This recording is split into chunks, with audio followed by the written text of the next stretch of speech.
2025 में एनडीए मुक्त सरकार जो है बनाने जा रही है और इस बार हमें पूरा भरोसा है कि हम लोगों को मौका मिलेगा।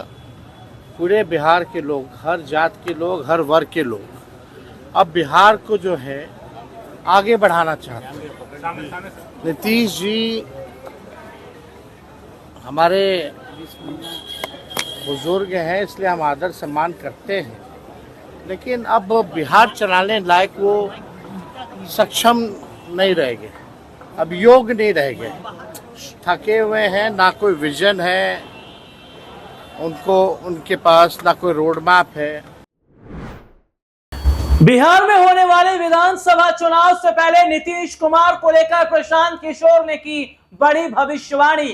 तेजस्वी यादव ने भी नीतीश कुमार को लेकर दिए हैं बड़े संकेत। और क्या वाकई नीतीश कुमार के साथ बहुत बड़ा खेल भारतीय जनता पार्टी करने जा रही है? और आखिरकार ये क्यों कहा जा रहा है कि बिहार के विधानसभा चुनाव के वक्त अगर नीतीश के लिए कोई बड़ी मुश्किल खड़ी कर रहा है तो वे हैं प्रशांत किशोर। और क्या बीजेपी की बी टीम बनकर काम कर रहे प्रशांत किशोर क्या वाकई नीतीश कुमार के लिए सरदर्द बनने वाले हैं? लेकिन अपने दर्शकों को मैं यहां पर यह भी बता दूं कि आज से कुछ वक्त पहले, यानी कि आप साल 2020 का जिक्र करना चाहूंगा कि साल 2020 के वक्त क्या हुआ जब चिराग पासवान ने अलग चुनाव लड़ने का फैसला किया। और जब चिराग पासवान ने अलग चुनाव लड़ने का फैसला किया और उस दौरान उन्होंने सबसे बड़ा झटका नीतीश कुमार को पहुंचाया, क्योंकि चिराग ने वोट काटने की राजनीति उस वक्त की थी।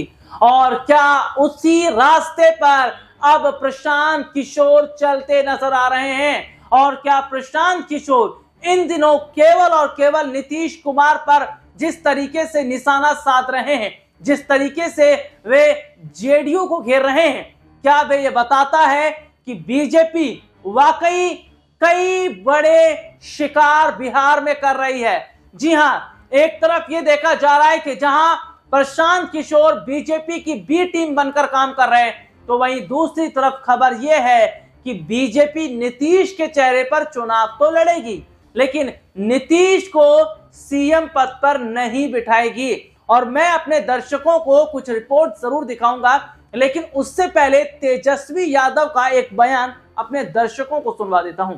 रिटायरमेंट का उम्र क्या होता है? 60 साल। तो हमको 75 साल का मुख्यमंत्री चाहिए। बताइए, 75 साल का मुख्यमंत्री चाहिए। तो जहां युवा सबसे ज्यादा तादाद में रहते हैं, वहां रिटायर्ड और टायर्ड मुख्यमंत्री नहीं चाहिए। लेकिन ये पूरा सरकार जो है बीमार हो चुका है। 534 प्रखंड है बिहार में, लगभग 400 प्रखंडों में डिग्री कॉलेज नहीं है। 83% नौजवान गांव के बेरोजगार। जब छात्रों पे लाठियां चलाएंगे, तोड़ी हम पीठों पर, तब तेजस्वी को दर्द हुआ है, चुना है। नौकरी चाहिए, रोजगार चाहिए, तो सत्ता परिवर्तन करना होगा। जब जब युवाओं ने अंगड़ाई ली है, तब सत्ता डोला है। अब हमको निकम्मी सरकार नहीं चाहिए, ऐसे भी हाथ नहीं चलेगा। नौजवानों को नौकरी मिलना चाहिए, बीपीएससी के छात्रों को न्याय मिलना चाहिए। हमारी सरकार बनेगी तो किसी छात्र पर लाठी नहीं चलेगी। हमारी सरकार बनेगी तो 1 महीने के अंदर हम लोग कैबिनेट का डिसीजन लेकर के युवा आयोग का गठन करेंगे। बिहार में हम लोग स्थानीय नीति को लागू करेंगे 100%। 100% डोमिसाइल को लागू करेंगे। हमारी सरकार बनेगी तो फॉर्म का पैसा नहीं देना होगा। आने और जाने का किराया भी सरकार देगी। हमारे पार्टी में सबसे ज्यादा युवा विधायक है, तो आप सब लोगों को चिंता करने की जरूरत नहीं है। अब आपकी चिंता जो है तेजस्वी करने का काम करेगा। और आप लोग मुझसे कहिएगा, हम सुनेंगे और हम करेंगे। अब आप लोगों को चिंता करने की जरूरत नहीं है। युवाओं ने पुकारा 2025 में एनडीए मुक्त सरकार जो है बनाने जा रही है और इस बार हमें पूरा भरोसा है कि हम लोगों को मौका मिलेगा। पूरे बिहार के लोग, हर जात के लोग, हर वर्ग के लोग अब बिहार को जो है आगे बढ़ाना चाहते हैं। नीतीश जी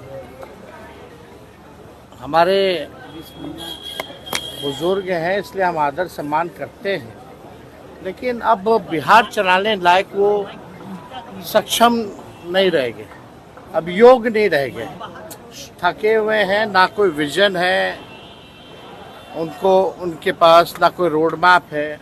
ये बयान आपने सुना तेजस्वी यादव का, और मैं अपने दर्शकों को यह बता दूं कि बिहार में विधानसभा चुनाव से पहले कैसे बीजेपी की B team Prashant Kishor vote काटने की राजनीति करेगी। जी हां, दरअसल अपने दर्शकों को बता दें कि प्रशांत किशोर वोट काटने की राजनीति करने वाले हैं और इसका नुकसान वे नीतीश कुमार को पहुंचाएंगे।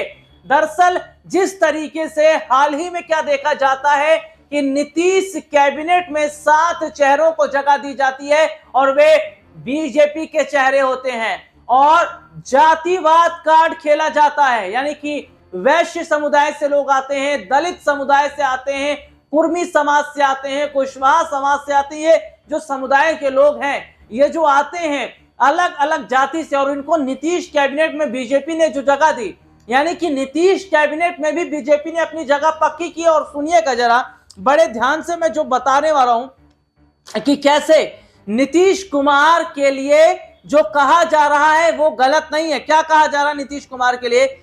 यह कहा जा रहा है कि नीतीश कुमार को मोहरा भारतीय जनता पार्टी बना रही है और नीतीश कुमार अगर अब नहीं संभले तो बहुत बुरे हालात नीतीश के लिए होंगे, क्योंकि बीजेपी ने केवल ये अनाउंसमेंट की है कि हम नीतीश के चेहरे पर चुनाव लड़ेंगे, लेकिन वो ये नहीं कह रही है कि अगर एनडीए की सरकार बनी तो नीतीश कुमार ही मुख्यमंत्री बनेंगे। तो ऐसे में देखा यह जा रहा है कि बीजेपी बहुत सस्पेंस तरीके से खेल रही है। और दूसरी तरफ की तस्वीर क्या देखी जा रही है?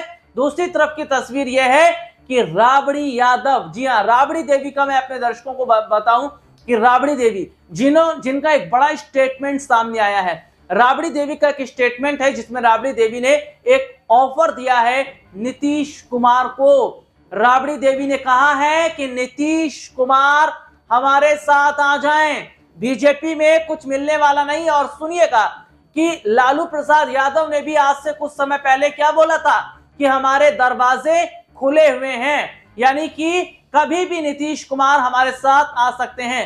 तो जो स्थिति इस वक्त की बन रही है, जो हालात इस वक्त के बन रहे हैं, वे ये साफ तौर पर बता रहे हैं कि क्या पहले लालू प्रसाद यादव, उसके बाद में तेजस्वी यादव और अब राबड़ी देवी, ये जो बड़े चेहरे हैं आरजेडी के, लालू परिवार जो है, ये नीतीश को क्यों बार बार अपनी तरफ लाने की कोशिश कर रहा है? क्या यही वजह है कि बिना नीतीश कुमार के सरकार नहीं बना पाएगी आरजेडी? लेकिन ऐसे में अपने दर्शकों को मैं जरा ये भी बता दूं कि नीतीश कुमार की सीएम कुर्सी को लेकर खूब सवाल तेजस्वी यादव कर रहे थे, लेकिन जहां उनकी कुर्सी पर भी अब सवाल खड़ा हो रहा है, क्योंकि जो ये महागठबंधन है विपक्ष का, उसमें क्या देखा जा रहा है? उसमें देखा जा रहा है कि कांग्रेस क्या कर रही है, वे मिलकर चुनाव तो लड़ेगी, लेकिन सीएम कौन होगा ये राहुल और सोनिया तय करेंगे। ये कांग्रेस पार्टी के एक नेता का बयान सामने आया। तो यहां पर क्या देखा जा रहा है कि मुश्किलें अब तेजस्वी के लिए भी बढ़ रही है, लेकिन यहां पर देखिए नीतीश के साथ क्या गद्दारी हो रही है। और देखिए अभी भी मैं ये बात कहूं तो नीतीश कुमार खुलकर कुछ नहीं बोल रहे हैं। और प्रशांत किशोर का एक स्टेटमेंट सामने आता है जिसमें प्रशांत किशोर वो कहते हैं कि मैं लिख कर देता हूं कि आने वाले वक्त में नीतीश कुमार आरजेडी के साथ जाने वाले हैं, और अगर ऐसा नहीं हुआ तो वे अपनी राजनीति छोड़ देंगे। तो ऐसे में देखा यह जा रहा है कि जो कयासबाजी का दौर है, क्योंकि नीतीश ने देखिए बहुत सेफ गेम खेला। नीतीश ये बात समझ गए थे बीजेपी क्या रणनीति कर रही है और इसीलिए जेडीयू की कमान भी अपने बेटे को वे सौंपते नजर आए। तो यहां पर सेफ गेम नीतीश कुमार भी खेलते नजर आ रहे हैं और ऐसे में देखा जा रहा है कि बीजेपी यहां पर फंस जाती है। लेकिन दूसरी तरफ क्या देखा जाता है कि बीजेपी ने अपनी बी टीम यानी प्रशांत किशोर को उतारकर नीतीश कुमार का खेल खराब करने की कोशिश की है। अब ऐसे में यह देखना होगा कि अगर बीजेपी ये कह तो रही है कि चुनाव इनके चेहरे पर लड़ेंगे, किसके, नीतीश कुमार के, लेकिन सीएम चेहरा यही रहेंगे कि नहीं रहेंगे। और अगर ऐसा नहीं होगा तो क्या प्रशांत किशोर की भविष्यवाणी सही साबित होगी कि नीतीश आरजेडी के साथ जाएंगे? और अगर ऐसा हुआ तो एनडीए गठबंधन क्या वाकई टूट जाएगा? और क्या जो बार बार आरजेडी के ये बड़े चेहरे, लालू परिवार के ये बड़े सदस्य जो नीतीश को ऑफर देने की कोशिश कर रहे हैं, क्या इसमें वे कामयाब हो पाएंगे और नीतीश का पलटी मारेंगे? आज के लिए इतना ही, आपसे फिर दोबारा मुलाकात होगी, तब तक के लिए इजाजत दीजिए, नमस्कार।